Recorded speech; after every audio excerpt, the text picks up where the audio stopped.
வணக்கம். மதிமுகம் செய்திகள். இன்றைய முக்கிய நிகழ்வுகளை பார்ப்பதற்கு முன்பாக தலைப்பு செய்திகளை பார்க்கலாம்.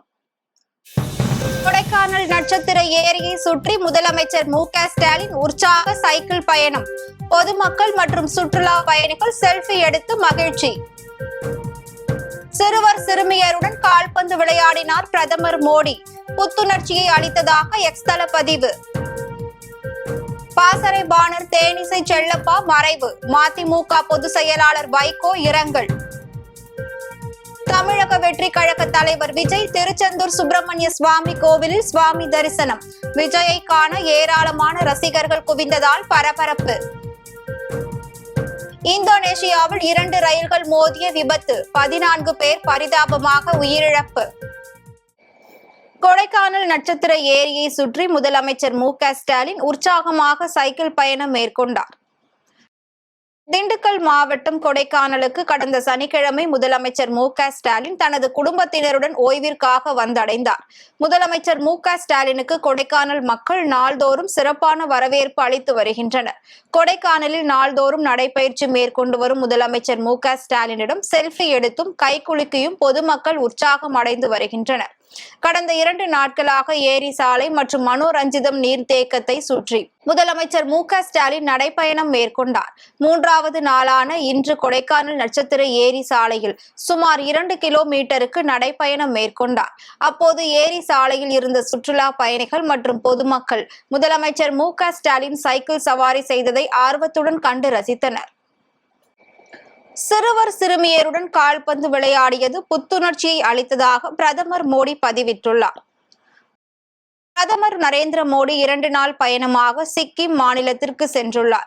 அங்குள்ள சிறுவர்களுடன் கால்பந்து விளையாடும் புகைப்படங்களை சமூக வலைதளத்தில் பதிவிட்டுள்ளார். இது தொடர்பாக அவர் வெளியிட்டுள்ள பதிவில், இனிமையான காங்டாங் காலையில் சிக்கிமில் உள்ள எனது இளம் நண்பர்களுடன் கால்பந்து விளையாடியதை போல் வேறு எதுவும் இல்லை எனவும், இந்த இளைஞர்களுடன் இது ஒரு புத்துணர்ச்சி ஊட்டும் கால்பந்து பயிற்சி என்பது தெளிவாக தெரிகிறது எனவும் குறிப்பிட்டுள்ளார்.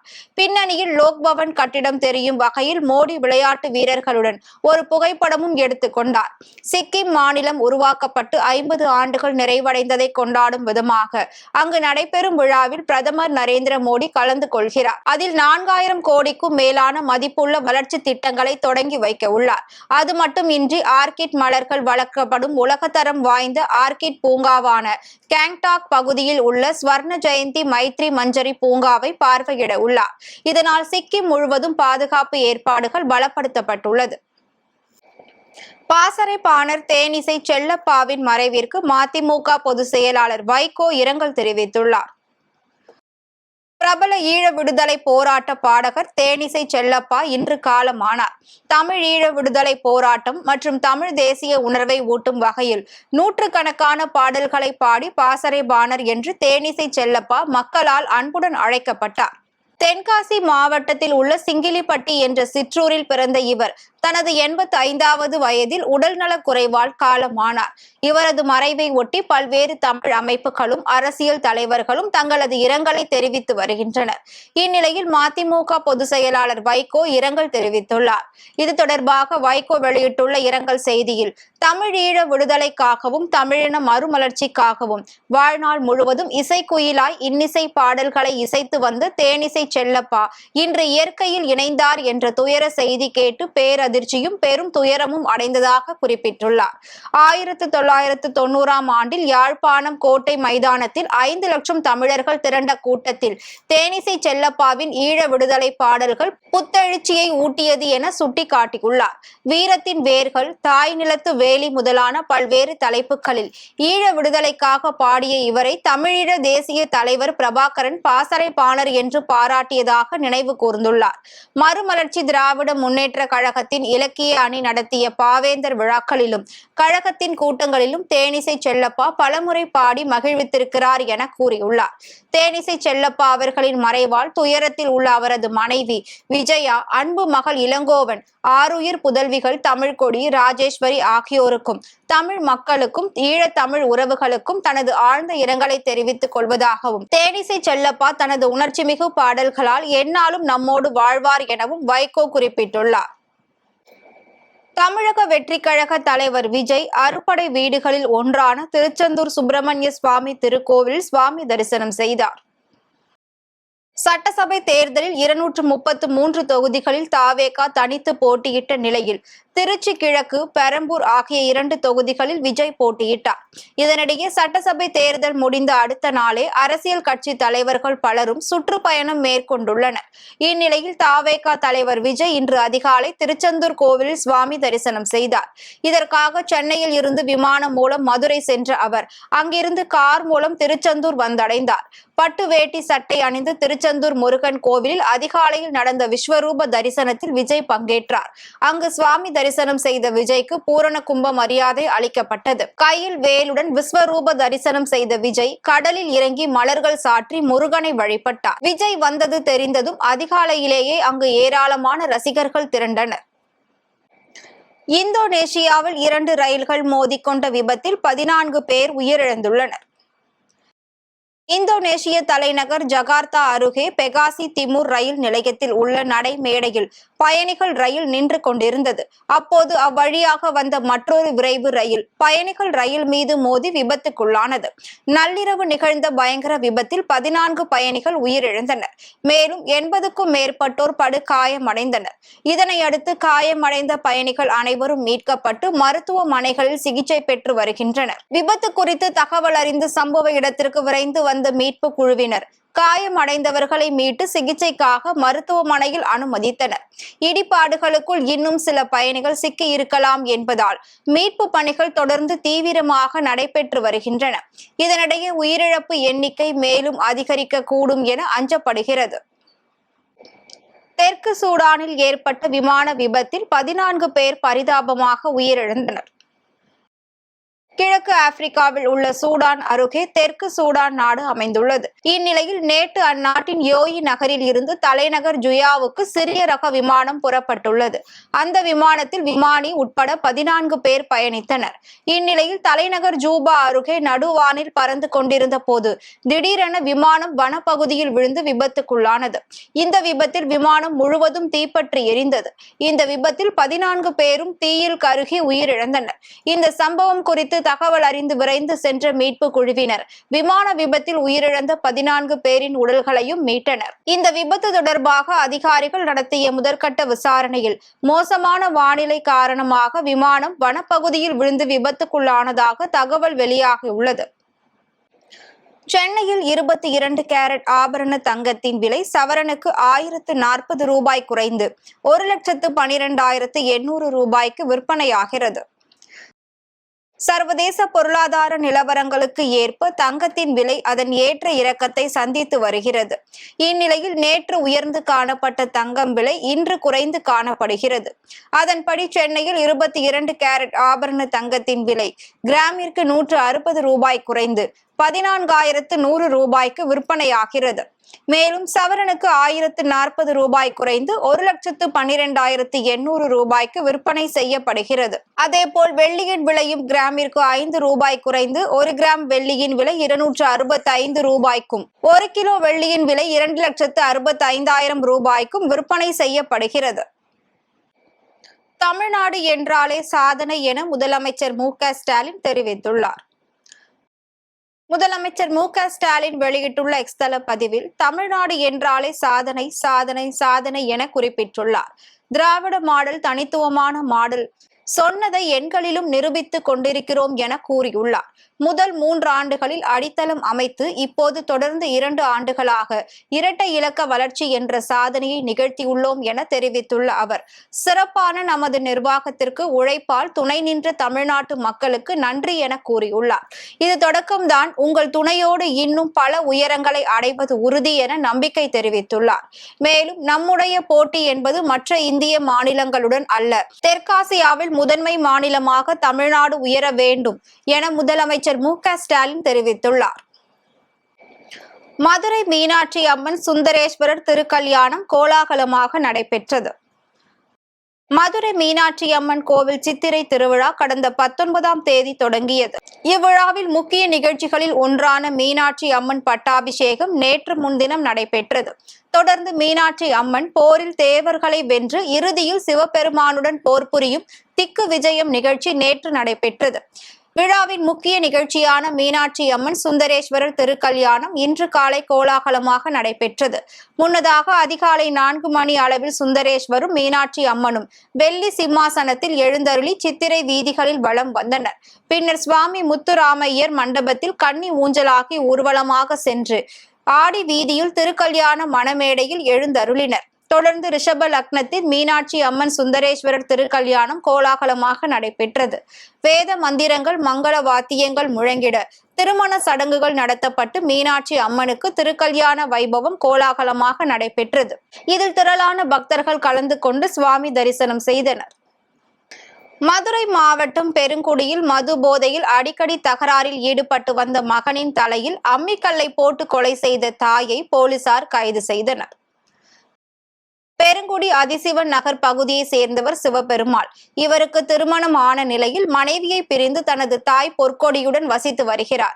இதனிடையே சிவபெருமாள் தொடர்ந்து குடித்துவிட்டு தாயுடன் அடிக்கடி தகராறு செய்து வந்ததாக கூறப்படுகிறது. இந்நிலையில் வழக்கம் போல் குடிபோதையில் வந்த சிவபெருமாள் தாய் பொற்கொடியிடம் தகராறில் ஈடுபட்டுள்ளார். தொடர்ந்து வீட்டிற்குள் சென்று மது போதையில் உறங்கியுள்ளார். அப்போது ஆத்திரமடைந்த பொற்கொடி அம்மிக்கல்லை எடுத்து சிவபெருமாள் தலையில் போட்டு கொலை செய்துள்ளார். இது குறித்து தகவல் அறிந்து சம்பவ இடத்திற்கு வந்த பெருங்குடி போலீசார் சிவபெருமாளின் உடலை கைப்பற்றி தொடர்ந்து தாய் பொற்கொடியை கைது செய்தனர். மது போதையில் தொடர்ந்து தகராறில் ஈடுபட்டு வந்த மகனை தாயே அம்மிக்கல்லை போட்டு கொலை செய்த சம்பவம் மதுரையில் பரபரப்பை ஏற்படுத்தியுள்ளது. மதுரை காமராஜர் பல்கலைக்கழகம் அருகே ஆட்டோ மீது சொகுசு கார் மோதிய விபத்தில் குழந்தைகள் உட்பட 9 பேர் படுகாயமடைந்தனர். மதுரை செல்லூர் பகுதியை சேர்ந்த ஒரே குடும்பத்தினர் 6 பேர் நாட்டாமங்கலம் நோக்கி ஆட்டோவில் பயணம் செய்ததாக கூறப்படுகிறது. நாகமலை புதுக்கோட்டை பகுதியில் காமராஜர் பல்கலைக்கழகத்தின் முன்புள்ள மேம்பாலத்தில் ஆட்டோ சென்று கொண்டிருந்த போது பின்னால் அதிவேகமாக வந்த சொகுசு கார் ஓட்டுநரின் கட்டுப்பாட்டை இழந்து ஆட்டோவின் பின்புறத்தில் வேகமாக மோதியது. இதில் ஆட்டோவும் காரும் நிலை தடுமாறி மேம்பாலத்திலேயே கவிழ்ந்து விபத்துக்குள்ளானது. இதில் ஆட்டோவில் இருந்தவர்கள் இடிபாடுகளுக்குள் சிக்கி காயமடைந்தனர். இந்த விபத்தில் ஆட்டோவில் பயணித்த 6 பேர் மற்றும் காரில் இருந்தவர்கள் என மொத்தம் 9 பேருக்கு படுகாயம் ஏற்பட்டது. இதனையடுத்து காயம் அடைந்தவர்களை மீட்டு அக்கம் பக்கத்தினர் 108 ஆம்புலன்ஸ் மூலம் மதுரை அரசு ராஜாஜி மருத்துவமனைக்கு அனுப்பி வைத்தனர். தொடர்ந்து அவர்களுக்கு தீவிர சிகிச்சை அளிக்கப்பட்டு வருகிறது. இந்த விபத்து குறித்து நாகமலை புதுக்கோட்டை காவல்துறையினர் வழக்கு பதிவு செய்து விசாரணை மேற்கொண்டு வருகின்றனர். தூத்துக்குடி அடுத்த மந்தித்தோப்பு ஸ்ரீ காளியம்மன் கோவிலில் மகா கும்பாபிஷேக விழா நடைபெற்றது. கோவில்பட்டி அடுத்த மந்தித்தோப்பு கிராமத்தில் ஸ்ரீ காளியம்மன் கோவில் அமைந்துள்ளது. இக்கோவில் கும்பாபிஷேகத்தை முன்னிட்டு கணபதி ஹோமம், விக்னேஸ்வர பூஜை, பூர்ணாகதி உள்ளிட்ட யாகசாலை பூஜைகள் நடைபெற்றது. இதனை அடுத்து யாகசாலையில் இருந்து புனித நீர் அடங்கிய கலசம் மேல தாளங்கள் முழங்க கோவிலை சுற்றி ஊர்வலமாக எடுத்து செல்லப்பட்டது. பின்னர் சிவாச்சாரியார்கள் வேத மந்திரங்கள் ஓத விமான கோபுர கலசத்தில் புனித நீர் ஊற்றப்பட்டு மகா தீபாராதனை காண்பிக்கப்பட்டது. தொடர்ந்து ஸ்ரீ காளி அம்மனுக்கு சிறப்பு அபிஷேகம் மற்றும் அலங்கார தீபாராதனை நடைபெற்றது. இதில் முன்னாள் அமைச்சர் கடம்பூர் சே ராஜு மற்றும் சுற்று வட்டார பகுதிகளை சேர்ந்த திரளான பக்தர்கள் கலந்து கொண்டு சுவாமி தரிசனம் செய்தனர். சென்னை OMR சாலையில் நடைபெற்று வரும் மெட்ரோ பணிகளுக்காக வைக்கப்பட்டிருந்த இரும்பு கம்பிகள் மற்றும் இரும்பு பொருட்களை ஆட்டோவில் வந்த 3 பேர் திருடி செல்லும் CCTV காட்சிகள் வெளியாகி அதிர்ச்சியை ஏற்படுத்தியுள்ளது. சென்னை பழைய மகாபலிபுரம் சாலையில் 2ஆம் கட்ட மெட்ரோ ரயில் பணிகள் நடைபெற்று வருகிறது. இதற்காக மெட்ரோ ரயில் நடைபெறும் பழைய மகாபலிபுரம் சாலையில் இரும்பு கம்பிகள் மற்றும் இரும்பு பொருட்கள் வைக்கப்பட்டுள்ளது. இதனிடையே OMR சாலை ஒக்கியம்பேட்டை பேருந்து நிலையம் அருகே வைக்கப்பட்டிருந்த இரும்பு கம்பிகள் மற்றும் இரும்பு பொருட்கள் காணாமல் போனதை கண்டு ஊழியர்கள் அதிர்ச்சி அடைந்தனர். இதனை அடுத்து அப்பகுதியில் உள்ள CCTV கேமராவில் பதிவான காட்சிகளை ஆய்வு செய்த போது ஆட்டோவில் வந்த 3 நபர்கள் இரும்பு கம்பிகள் மற்றும் இரும்பு பொருட்களை திருடி சென்றது தெரிய வந்தது. இது குறித்து அளித்த புகாரின் அடிப்படையில் வழக்கு பதிவு செய்த கண்ணகி நகர் குற்றப்பிரிவு போலீசார் CCTV கேமராவில் பதிவான ஆட்டோ பதிவு எண்ணை வைத்து கொள்ளையர்களை தேடி வருகின்றனர். ராணிப்பேட்டை மாவட்டம் சோளிங்கர் அருள்மிகு லட்சுமி நரசிம்ம சுவாமி திருக்கோவிலில் திருத்தேர் உற்சவம் வெகு விமர்சையாக நடைபெற்றது. சோளிங்கரில் அருள்மிகு லட்சுமி நரசிம்ம சுவாமி திருக்கோவில் அமைந்துள்ளது. இக்கோவிலில் சித்திரை பெருவிழா வெகு விமர்சையாக நடைபெற்று வருகிறது. அதன்படி விழாவின் முக்கிய நிகழ்ச்சியான திருத்தேர் உற்சவம் வெகு விமர்சையாக நடைபெற்றது. முன்னதாக பக்தோசிய பெருமாள், பூதேவி, ஸ்ரீதேவி சுவாமிக்கு பல்வேறு வகையான நறுமண பொருட்களால் சிறப்பு அபிஷேகம் செய்யப்பட்டு பட்டு வஸ்திரம், தங்க ஆபரணங்கள் உள்ளிட்டவை அணிவிக்கப்பட்டது. பின்னர் பக்தோசித பெருமாள், ஸ்ரீதேவி, பூதேவி சுவாமி அலங்கரிக்கப்பட்ட திருத்தேரில் எழுந்தருளி பக்தர்களுக்கு அருள் பாலித்தார். தொடர்ந்து மங்கள வாத்தியங்கள் முழங்க 4 மாட வீதிகளில் சுவாமி வீதி உலா நடைபெற்றது.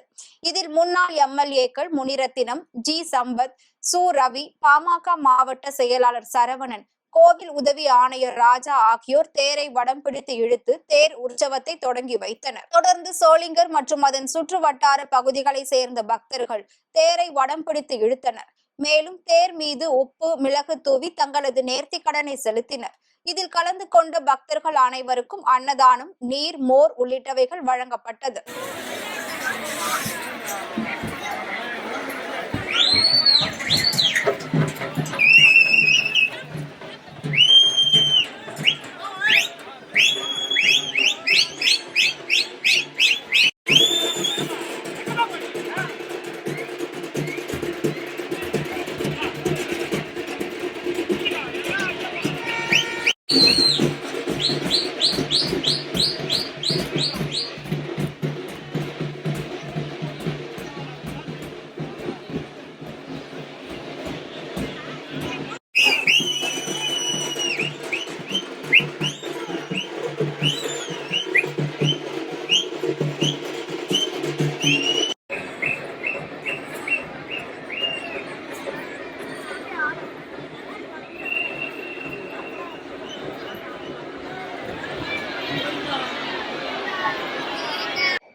திருப்பத்தூர் மாவட்டம் வாணியம்பாடியில் இருந்து ஆந்திராவிற்கு கடத்த முயன்ற 1 டன் ரேஷன் அரிசி பறிமுதல் செய்த போலீசார் கடத்தலில் ஈடுபட்ட 3 பேரை கைது செய்தனர்.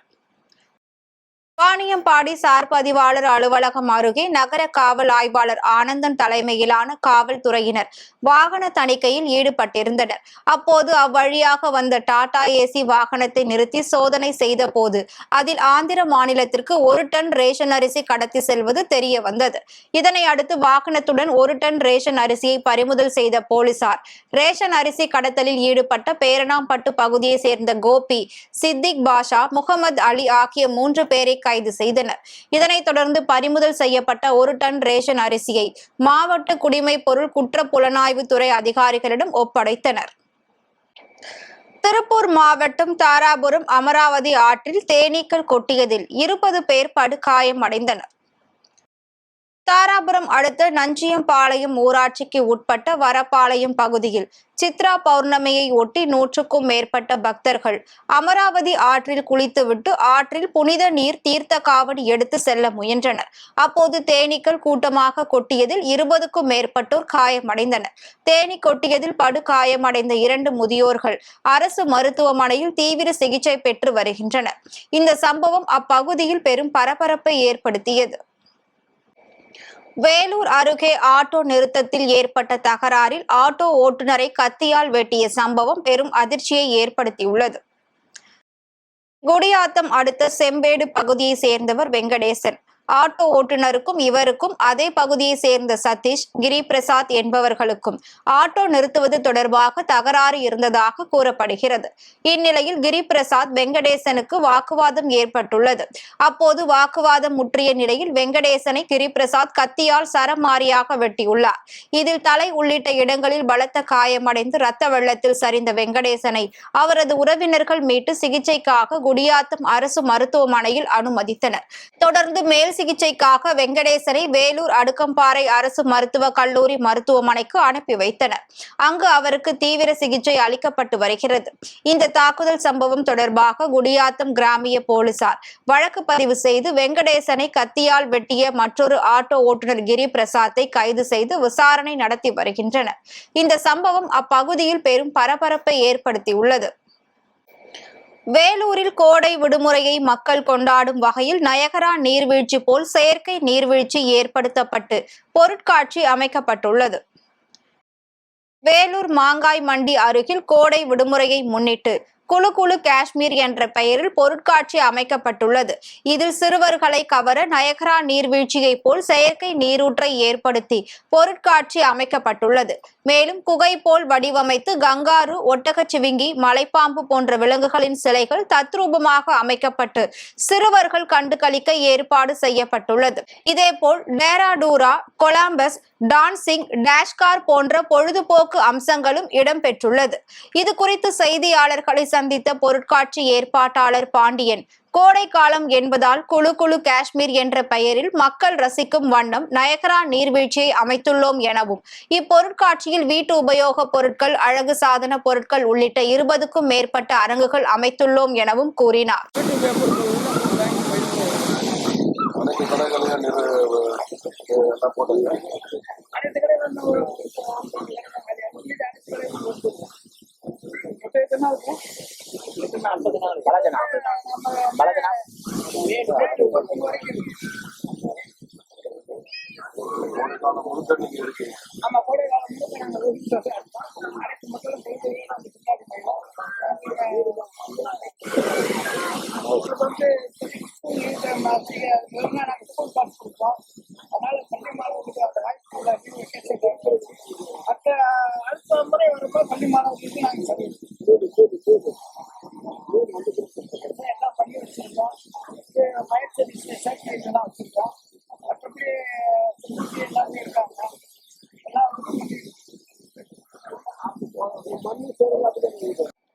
மத்திய கிழக்கில் அமைதி திரும்ப ரஷ்யா உதவும் என அதிபர் புதின் தெரிவித்துள்ளார்.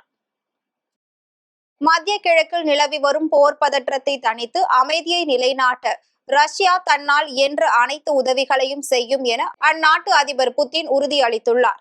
ரஷ்யாவின் செயின்ட் பீட்டர்ஸ்பர்க் நகரில் நேற்று நடைபெற்ற ஆலோசனை கூட்டத்தில் ரஷ்ய அதிபர் புதினை ஈரான் வெளியுறவுத்துறை அமைச்சர் அப்பாஸ் அராக்சி சந்தித்தார். அப்போது பேசிய அதிபர் புதின், மத்திய கிழக்கில் கூடிய விரைவில் அமைதி திரும்புவதை உறுதி செய்ய ரஷ்யா தனது அதிகாரத்திற்கு உட்பட்ட அனைத்தையும் செய்ய தயாராக உள்ளது எனவும், ஈரானின் புதிய தலைமை மற்றும் மக்களின் தைரியத்தின் மூலம் இந்த இக்கட்டான காலத்தை அந்த நாடு கடக்கும் என்று நம்புகிறோம் எனவும் கூறினார். இதனிடையே கடந்த ஏப்ரல் 11 மற்றும் 12 ஆகிய தேதிகளில் ஈரான் மற்றும் அமெரிக்கா இடையே நடைபெற்ற முதற்கட்ட அமைதி பேச்சுவார்த்தை தோல்வியில் முடிந்தது. தற்போது ரஷ்யாவின் தலையீடு மத்திய கிழக்கு பிராந்தியத்தில் நிலவி வரும் போரை முடிவுக்கு கொண்டு வருமா என்ற எதிர்பார்ப்பு சர்வதேச அளவில் எழுந்துள்ளது. மீண்டும் தலைப்பு செய்திகள். கொடைக்கானல் நட்சத்திர ஏரியை சுற்றி முதலமைச்சர் மு.க. ஸ்டாலின் உற்சாக சைக்கிள் பயணம். பொதுமக்கள் மற்றும் சுற்றுலா பயணிகள் செல்ஃபி எடுத்து மகிழ்ச்சி. சிறுவர் சிறுமியருடன் கால்பந்து விளையாடினார் பிரதமர் மோடி. புத்துணர்ச்சியை அளித்ததாக எக்ஸ் தள பதிவு. பாசறை பாணர் தேனிசை செல்லப்பா மறைவு. மதிமுக பொதுச் செயலாளர் வைகோ இரங்கல். தமிழக வெற்றி கழக தலைவர் விஜய் திருச்செந்தூர் சுப்பிரமணிய சுவாமி கோவிலில் சுவாமி தரிசனம். விஜயை காண ஏராளமான ரசிகர்கள் குவிந்ததால் பரபரப்பு. இந்தோனேஷியாவில் 2 ரயில்கள் மோதிய விபத்து, 14 பேர் பரிதாபமாக உயிரிழப்பு. இத்துடன் செய்திகள் நிறைவடைந்தன. மீண்டும் செய்திகள் இரவு 8 மணிக்கு. மேலும் செய்திகளை தெரிந்து கொள்ள மதிமுகம் பிரைம் யூடியூப் தளத்தில் இணைந்திருங்கள்.